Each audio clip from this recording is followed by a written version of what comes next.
every once in a while, I have an idea that just I have to seize upon.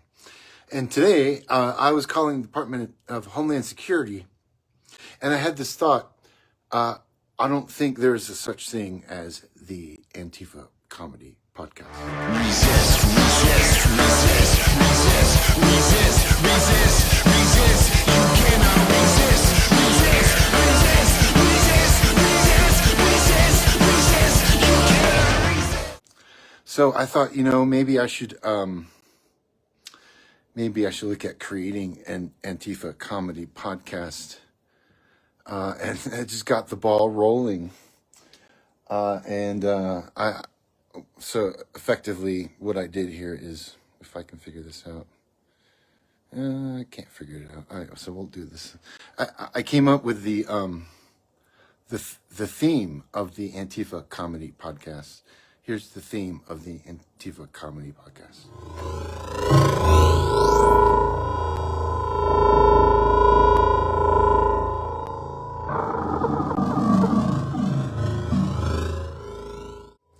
Quick brainstorming session for the Antifa podcast. For the first episode, it would be good to interview the leader of Antifa. Does anybody know who that is?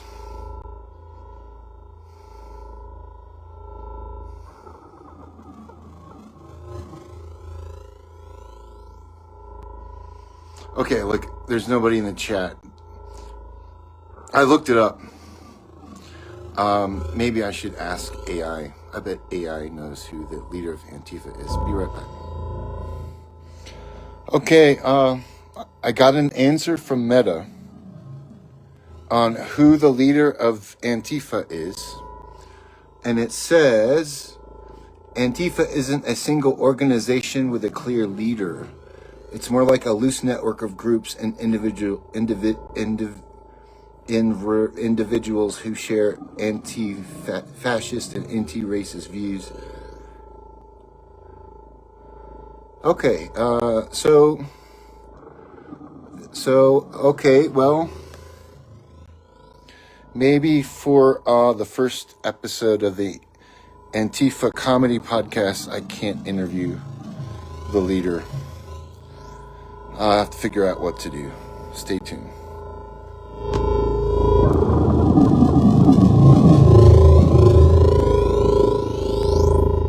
All right, so check it out. I checked listen notes, and there's no register for the Antifa comedy podcast.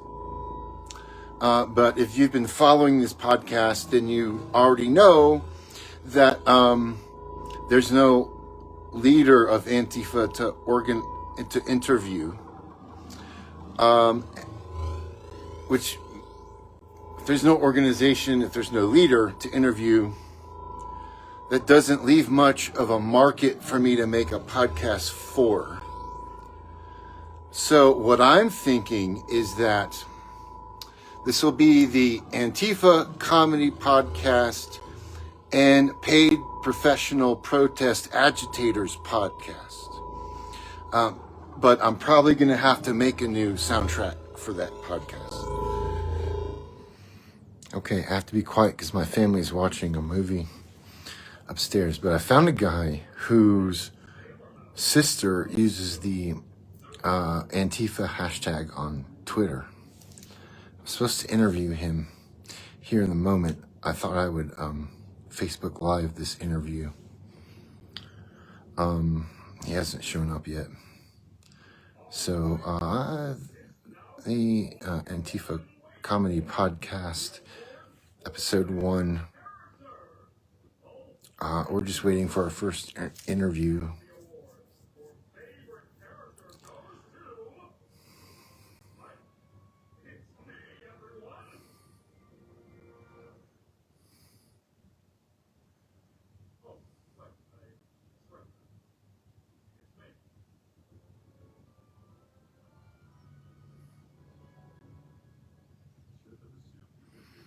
For anybody chiming in, I found somebody whose sister uses the hashtag Antifa on Twitter, and I'm just waiting for them for our first interview for the Antifa comedy podcast.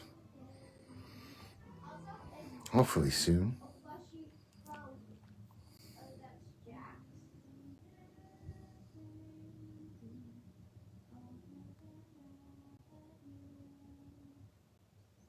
Gosh, I hope I don't get a DCM strike for this. That would not be fun. No DCM strikes, please. No DCM strikes. Look, I'll wait a little bit longer for this guy to show up for the episode 1 Antifa comedy podcast. If you've been following this podcast, then you know I wrote a theme song for it. And then I wanted to get an interview with the leader of Antifa. But AI told me that there was no leader, just a loose organization of individuals. So after confirming that, I did a little market research, and it was like, if there's no leader for Antifa, then maybe there's no audience for an Antifa comedy podcast. So for this episode, at this point, I'm trying to wrap up episode 1 of the Antifa comedy podcast. I'm just waiting for a guy whose sister uses the Antifa hashtag. He's supposed to give me an interview so that I actually have content for this first episode of the Antifa the Antifa comedy podcast. I did, I thought of a way to expand my audience with this podcast by calling it the Antifa and Paid Professional Protest Agitator comedy podcast. I never reinvented the music for that, though. So that's kind of where we're at with this first episode of the Antifa comedy podcast. Kind of weighing my options on what I want to do with this. There's not much of an audience, so maybe I can add like another hashtag somewhere. So look, I'm just gonna wait like another minute or two for this first interview of the Antifa comedy podcast. It's this guy whose sister says she's the Antifa hashtag on Twitter, and it might be a good first interview. You never know. They say with podcasts, you start small. Don't worry. Don't try to do too much for your first episode. I didn't even know if this podcast exists. Turns out a podcast like the Antifa comedy podcast doesn't actually exist. So I thought, take advantage of that. I'm kind of an entrepreneur, if you haven't figured out by now. I thought, ding, I should take advantage of that. There's a podcast brand waiting to be exploited. That's if me, I'm an opportunist when it comes to, I should maybe limit my, this guy hasn't shown up yet. Still waiting for my first interview with this Antifa comedy podcast. So maybe I'll wait for this guy to get back with me about his sister that uses the Antifa hashtag on Twitter. Give me some time to either hang out with the family or compose a theme song for this new podcast. So if you've been watching this podcast, thanks for watching. Like and subscribe. It really helps the algorithm kind of find me. Social abstraction, the mind streams.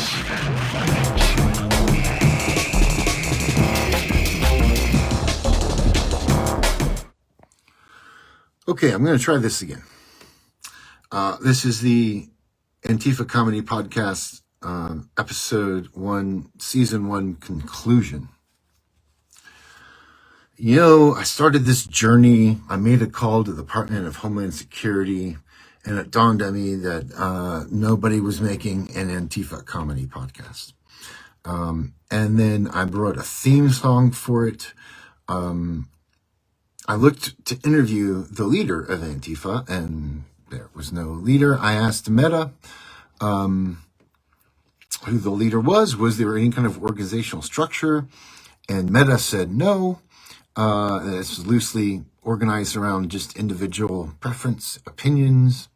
And so I thought I lined a guy up to interview him about his sister who uses the Antifa hashtag on Twitter. That went through. After that, I briefly checked out the Starbucks over on Circle, trying to see if I could find anybody that might be Antifa there for an interview. Couldn't really tell, to be honest. I went to the Trader Joe's up on Barnes, thinking maybe there'd be someone from Antifa there. When you're really trying to find Antifa, it's really hard to find people that might actually be Antifa. Twitter is probably the best place to look for finding Antifa. In the meantime, this was at least the Antifa comedy podcast, Man Van. This here is something I call the Synth Bomb. It says Ensoniq SQ1. And, it really bombed as a synth centerpiece, which I figured was appropriate for a podcast like the Antifa comedy podcast. This one is known for its synth drops, used in like EDM and dance music, stuff like that. I dropped this during rehearsal not so long ago, and it just never really turned back on. And so it's here. I have to replace a few of the keys. Just check out some of the circuits, and it needs a battery replacement. So that's the official Antifa comedy podcast Synth Bomb in the Antifa comedy podcast Man Van here. Yes, at this point, I could sign off. I played with the idea of turning this into the Antifa slash paid professional protest agitator podcast, but that just seemed to just shrink any potential audience even more. So at the end of the day, in this experiment with creating an Antifa comedy podcast, well, where would it go? I don't know. I would probably instead, I may have an idea here coming up, but what I might do instead is actually do a MAGA comedy podcast. Let's see if I can pull that off. In the meantime, I would like to highlight this episode's sponsor. This episode's sponsor is a company called Doomer Solutions. They make a variety of innovative pop culture technology, most in hardware-based, but they have some software forms. They make an interesting AI app that allows you to take a photo of yourself, kind of like what I'm doing here. And I'm getting a slow connection. So somebody doesn't like the Antifa comedy podcast. Resist, resist, resist, resist, resist.